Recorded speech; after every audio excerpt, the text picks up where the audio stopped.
ఎన్నో ఔషధ గుణాలు ఉన్నాయి. ఎన్నో మొండి వ్యాధులను నయం చేయగలిగిన లక్షణాలు ఉన్నాయి. అంతేకాదు వాటిని మనం వంటల్లో భాగం చేసుకోవడం వల్ల కొన్ని వ్యాధుల ముప్పు కూడా తప్పిపోతుంది. సాధారణంగా ములక్కాయలతోనే వేపుడు సాంబారు చేసుకుంటుంటారు. అలాగే పచ్చడి కూడా చేసుకోవచ్చు. అలాగే ములక్కాయ ఆకులతో ఎన్నో ప్రయోజనాలు ఉన్నాయని ఆరోగ్య నిపుణులు చెప్తున్నారు. అన్ని కాలాల్లో దొరికే ఈ మునగాకును ఆహారంలో భాగం చేసుకుంటే మనం తరచూ ఎదుర్కొనే చిన్న చిన్న వ్యాధుల నుంచి కాపాడుతుంది. ఇందులో విటమిన్ ఏ అధికంగా ఉండటం వల్ల కంటికి సంబంధించిన వ్యాధులు రాకుండా చేస్తుంది.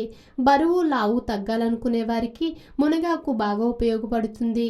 ఇందులోని విటమిన్ సి ఎముకలకు బాగా బలాన్ని ఇస్తుంది. విటమిన్ సి కాకుండా కాల్షియం, ఐరన్, ఫాస్ఫరస్ ఎక్కువగా ఉంటుంది. అలాగే యాంటీబ్యాక్టీరియల్ గుణాలు ఎక్కువగా ఉంటాయి. ఈ ఆకులని పచ్చడి లేదా కూర చేసుకొని తింటే జీర్ణశక్తి పెరుగుతుంది.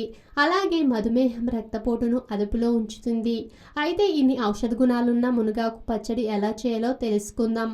ఒక ప్యాన్లో కొంచెం నూనె వేసి వేడిగా అయిన తర్వాత అందులో ఆవాలు, జీలకర్ర, ఎండుమిర్చి, కరివేపాకు, మెంతులు, వెల్లుల్లి, ధనియాలు, పచ్చిమిర్చి ఇవన్నీ వేసి బాగా వేయించి ఒక బౌల్లో పక్కన పెట్టుకోవాలి.